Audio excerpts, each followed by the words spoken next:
Thomas Hobbes says, "A sheep spends its life fearing the wolf, but in the end it is the shepherd who eats it." The year was 1942.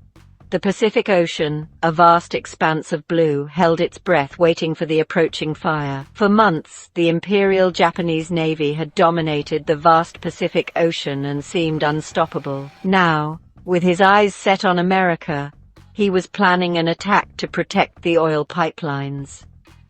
The main objective of the Pearl Harbor attack was to neutralize American naval power in the Pacific.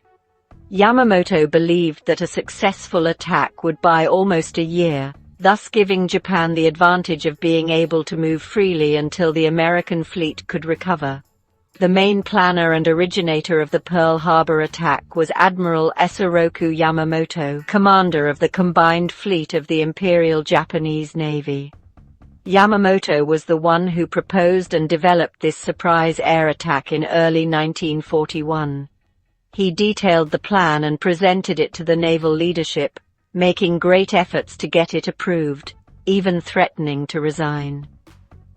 Initial plans for military support for the Pearl Harbor attack began in June 1941 and, after intense discussions with opponents within the Imperial Navy, were approved as worthwhile. Training and exercises for the operation took until mid-year.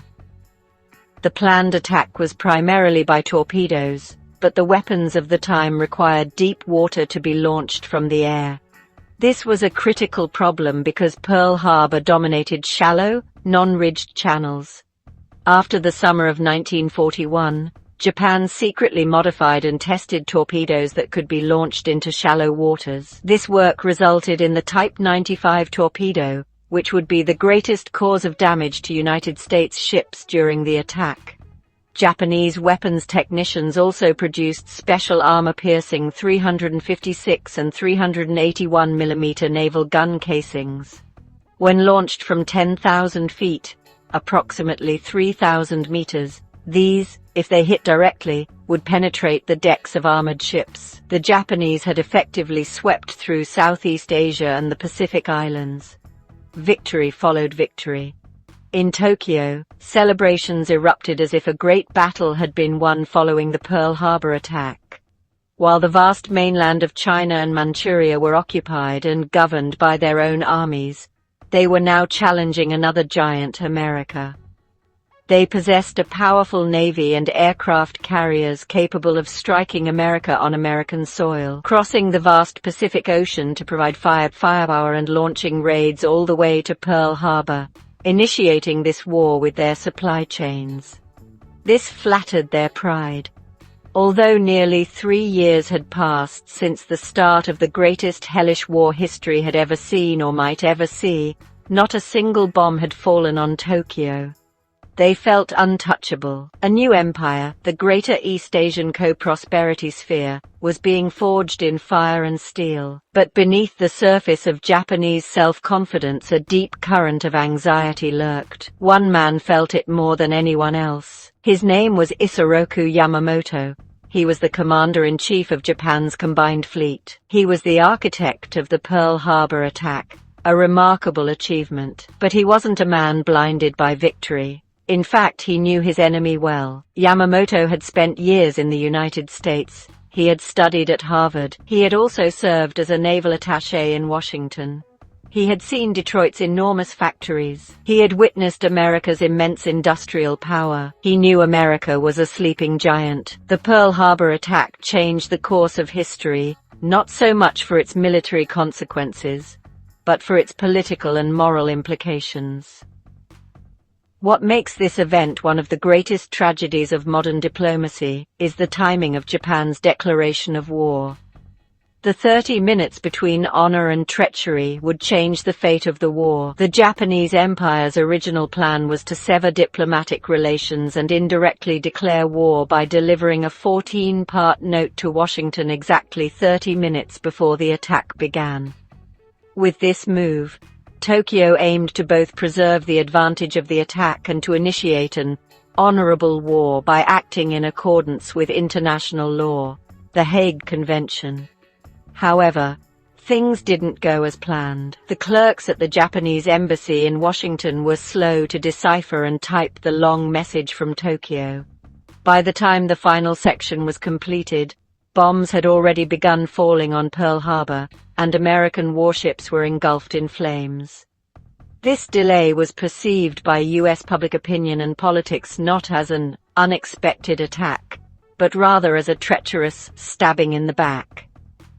In his famous address to Congress on December 8, President Franklin Roosevelt declared December 7 a day of unforgettable shame. For the American people, this was no longer just a strategic conflict, but a matter of honor and revenge. Public unity. The isolationist factions, who had vehemently opposed entering the war before the attack, changed their minds overnight in the face of this undeclared war. Sense of revenge. The slogan "Remember Pearl Harbor" became the main driving force uniting American industry and military. Japan's diplomatic reputation loss was terrible. Japan was branded as an unruly aggressor in world public opinion. This reinforced America's right to pursue the war to the end, that is, its determination, unconditional surrender. Yamamoto's justified fear had come true. The sleeping giant had awakened with fury. Admiral Yamamoto did not participate in the victory celebrations that followed the attack. He feared the terrible consequences that an undeclared war would awaken in the American people. He knew the anger. Those few hours of delay at the diplomatic table had transformed Japan's military victory into a moral defeat, causing the sleeping giant not only to awaken but to rise up with an unstoppable hatred. Yamamoto had repeatedly tried to warn his government against awakening this giant, but they hadn't listened. Yamamoto had tried to prevent a war with America, conveying to his superiors that it would end badly. But when Japan decided on war, ironically, he prepared and forced this risky plan to give his country the best chance. Japanese decision-makers thought that the American people were a complex nation, fearful of war and with their national fire extinguished, and that a harsh attack on the American mainland would create a series of effects on their domestic public opinion that could force their government to make peace. However, things would not turn out as expected. This attack would deeply affect American public opinion, even more so than Yamamoto had predicted, uniting the entire American continent in a common hatred against Japan. Yamamoto had called America a sleeping giant, but it had awakened with fury. During a military council meeting, he stated, "I will run wildly for 6 months or a year, but I have absolutely no confidence for the second or third year." Indeed, Japan could not prolong the war for much longer because it had to import 90% of the oil and most of the steel it needed for the war effort. The US, on the other hand, possessed its own oil, coal, and iron. Now those 6 months were almost over. The clock was ticking. Japan knew it could not win a long war of attrition against the industrial power of the United States. Japan believed it could win the war with quality and spirit, that is faith, Bushido, but in a protracted war, America could win by overwhelming them with quantity and engineering, possessing a terrifying production capacity. As Admiral Yamamoto warned, awakening the American industrial giant could be logistical suicide for Japan rather than a military defeat. Therefore, the war should not be prolonged. The only hope was a single decisive battle, a war that would shatter the U.S. Pacific Fleet and force America to the negotiating table. A single all-encompassing war. This belief gave rise to a bold and complex plan. The target was a small island in the middle of the Pacific. It was a remote outpost, a tiny spot of coral and sand called Midway. For Yamamoto, Midway was everything. It was the key to his entire strategy. If Japan could capture Midway, it could expand its defensive perimeter. This would pose a direct threat to Hawaii. It could have forced the remaining American aircraft carriers out of Pearl Harbor into a final decisive battle. Yamamoto believed he could lure the American fleet into a trap. He would use all his power, the most powerful naval fleet the world had ever seen, to crush them once and for all. This was a gamble of epic proportions, with the fate of an empire hanging in the balance. The plan was a masterpiece of naval strategy, complex and layered. It involved multiple fleets moving stealthily across thousands of miles of ocean. He hoped to distract the American Navy by launching a diversionary attack on the Aleutian Islands in the north. The main body would be followed by a massive fleet including the super battleship Yamato, which Yamamoto himself would command. However, the heart of the attack was the 1st Aircraft Carrier Strike Force. They were Japan's 4 top-built aircraft carriers, Akagi, Kaga, Soryu and Hirii. These ships and their experienced pilots were the pride of the Imperial Navy. They were considered invincible. They set sail for Midway, believing they were heading toward final victory. But no one knew that the Japanese plan had a fatal flaw. It wasn't a weakness in their ships or planes, nor was it a lapse in the courage or faith of their soldiers. The flaw was the silence.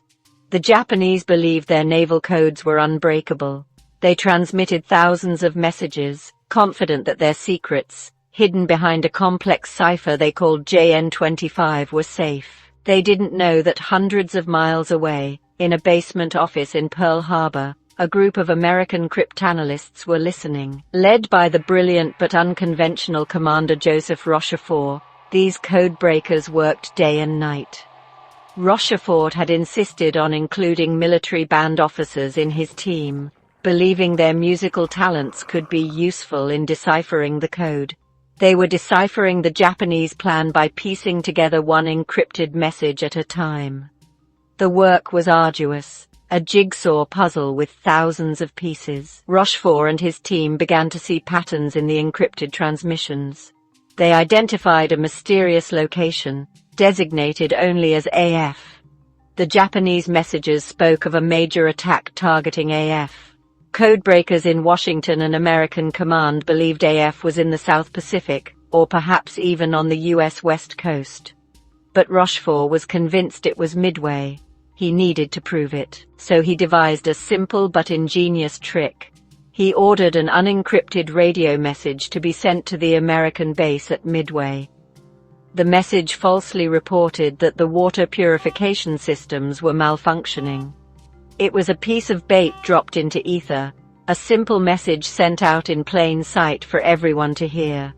The Japanese fell for the bait. A few days later, American codebreakers intercepted a new Japanese message. The message reported a water shortage in AF. Rochefort finally had his proof. The trap Yamamoto was about to set had turned into one he would fall into. Admiral Chester Nimitz, commander of the U.S. Pacific Fleet, now knew his enemy's objective, timing, and approximate strength. He did not match Yamamoto's numbers.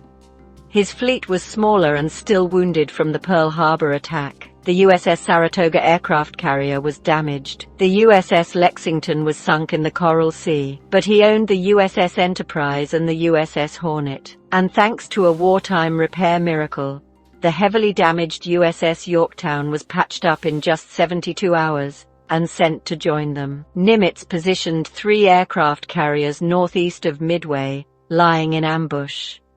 They were perfectly positioned to attack as the Japanese aircraft carriers approached the island. The hunter was about to become the hunted.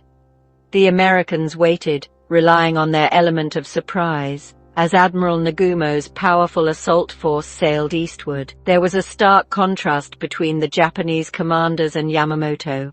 Nagumo and his staff were consumed by what the Japanese called victory sickness. They were overconfident, underestimating American capabilities. They believed their own propaganda. Far away, Yamamoto remained realistic. He respected his enemy. He knew the danger, but he was too far away to control the battle. The fate of his fleet rested in Nagumo's hands. It rose brightly and clearly over the Pacific Ocean on the morning of June 4, 1942. The decks of the Japanese aircraft carriers were filled with excitement and purpose. Zero fighter jets and Kate bombers were warmed up, their engines roaring as they came back to life. The first wave of planes took off, rapidly advancing towards Midway Island and weakening its defenses. Below deck, the crews of the second wave were waiting.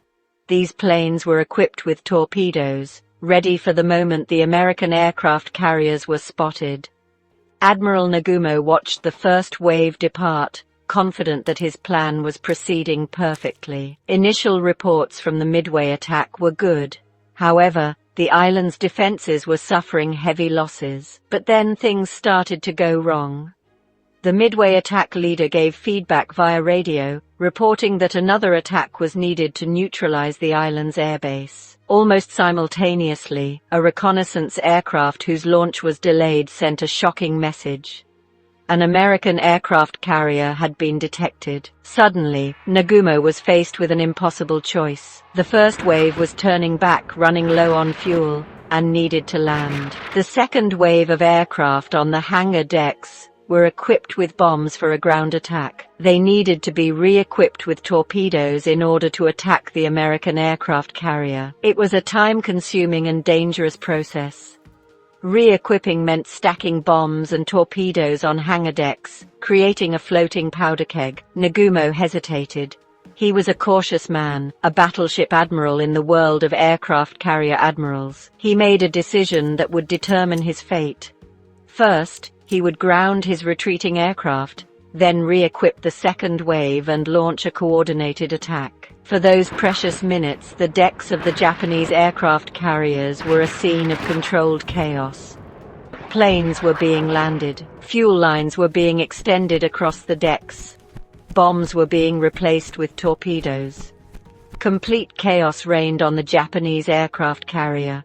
They were trying to convert bomb-laden planes to torpedo cargo for the island attack. Now, Zero fighter jets which provide air cover were landing for refueling. For a brief, vulnerable period, the powerful Japanese aircraft carriers were left defenseless. At that very moment, the sky filled with American planes. They came in waves. First, torpedo bombers from American aircraft carriers. These were slow old planes, flying low over the water. The few remaining Japanese Zeros tore them to pieces. The attacks were suicidal, immeasurably bold. Not a single torpedo hit its target, but they had served a purpose. They had lowered the Japanese fighter jet protection to sea level. And then high up came American dive bombers. They were Douglas Dauntless. They initiated their steep dives, diving towards the defenseless Japanese aircraft carriers. In 5 minutes, the course of the war changed forever. Bombs struck the decks of the Akagi, Kaga, and Soryu, igniting fuel and ammunition on the hangar decks. All 3 aircraft carriers were engulfed in flames. Hundreds of miles away, on the bridge of the flagship Yamato, Admiral Yamamoto received news of the disaster. Reports were coming in one by one. Akagi is burning. Kaga is burning. Soryu is burning. He stood there in stunned silence, like a faithless statue. The core of its navy, the pride of Japan, was destroyed in minutes. His elaborate plan, his only major hope for a swift victory, had turned into an unimaginable disaster. The staff officers were frantic, desperately suggesting counterattacks, refusing to accept the reality of what was happening. But Yamamoto knew. He saw the truth with terrifying clarity. The war was lost. The war was over. He sat at his desk, a solitary figure surrounded by the wreckage of his grand design. Only one aircraft carrier remained. The Hiryu, under the command of Vice Admiral Tamon Yamaguchi, had survived the initial attack. In a spirit of defiance, Yamaguchi launched his remaining planes. They located the American aircraft carrier USS Yorktown and inflicted a heavy blow, leaving it crippled and burning. It was a brave and skillful attack, a final desperate act of revenge. But it wasn't enough. That afternoon, American planes found Hiryu. They swooped down from the sky and dropped 4 bombs on its deck. Before long, the last of Nagumo's great aircraft carriers was also a hellish inferno engulfed in flames. Yamaguchi chose to sink with his ship, committing harakiri by tying himself to the bridge. The silent screams of the Pacific had claimed the day's last victim. As night fell, Yamamoto finally gave the order for a general retreat. The dream of a Japanese empire stretching across the Pacific had ended, sinking into the dark waters along with its aircraft carriers. The cost was staggering. Japan had lost 4 of its best aircraft carriers. It was an incredible loss for the Japanese. Losing 4 of its main aircraft carriers in a single battle, the Battle of Midway, would be an irreparable blow for them. Let's explain it this way. Japan only managed to produce 17 aircraft carriers throughout the war.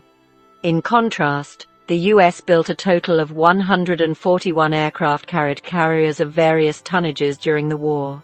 After 1943, the US Navy was launching almost a new ship every week. The gap was also huge in terms of damaged ships.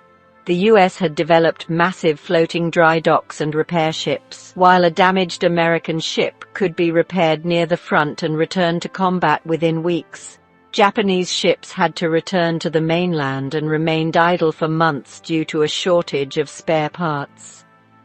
An American soldier who managed to survive on a sinking American ship could be rescued by an evacuation ship, or if that wasn't possible, could wait for hours in the water with a survival kit.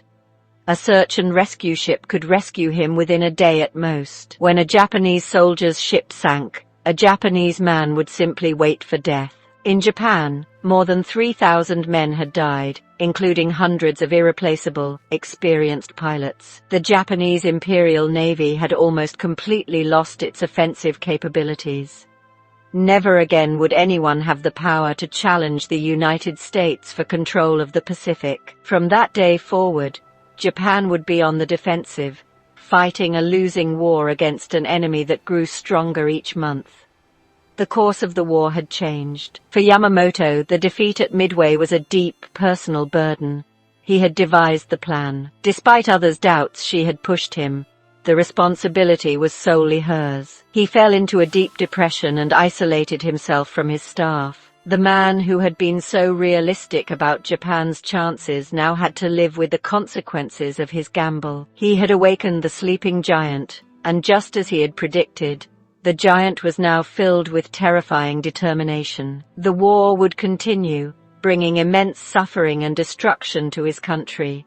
He had foreseen this tragedy but could not prevent it. The weight of this knowledge would follow him for the rest of his short life. The war continued. Despite the weight of the Midway disaster, Yamamoto continued to lead his men. He flew from base to base, trying to boost the morale of his pilots and sailors fighting in the brutal operations in Guadalcanal and the Solomon Islands. He was a symbol, a leader who shared the risks with his men. In April 1943, American codebreakers worked their magic once again. They obtained a detailed itinerary for an inspection tour Yamamoto was planning for the front lines. Pearl Harbor was a chance to eliminate the man who planned it. On April 18, 1943, a squadron of American P-38 Lightning fighter jets ambushed its transport aircraft over Bougainville Island. His plane was shot down, and he was killed in the forest below. The architect of Japan's greatest victory and its most devastating defeat was gone. His death was a blow to the Japanese spirit, but the war machine he helped build continued for 2 more bloody years. The conflict he warned against reached its inevitable, devastating conclusion. Cities were reduced to ashes. An entire generation was lost. The end came not through a negotiated peace, but through atomic bombs and unconditional surrender. The silent screams of the Pacific, which began at Pearl Harbor and echoed at Midway, finally gave way to a new, terrifying silence. The ocean, a witness to so much courage and so much loss, slowly returned to its timeless rhythm, keeping the secrets of sunken ships and fallen men hidden in its cold, dark depths. Decades pass, the world changes. The year is 2025. An old man stands on the deck of a small boat, the blue waters of the Pacific stretching out before him. He is one of the few who remember him. He was a young mechanic in Hiryu. He remembers the smoke, the fire, the screams of his friends. He remembers Admiral Yamaguchi's impossible choice. He survived, but part of him perished with his ship that day. Every year, on this date, he comes to this calm spot in the ocean. He is not here to recall the strategy or politics of the war. He is here to remember the faces of his friends he lost. He is holding a simple bouquet of white chrysanthemums. Now his thin, wrinkled hands tremble slightly as he leans against the edge of the boat. They drop their flowers and for a moment they float on the surface. A small white monument in a vast blue expanse, watching them until they're just a speck in the distance. A final silent farewell to the children who never come home. The war wasn't just about aircraft carriers and codes. It was about honor, fear, and loss. It was a human tragedy played out on the vast, unforgiving stage of the sea. And for those who have experienced it, the echoes of their silent screams never truly fade. Please don't forget to subscribe to our channel and like the video.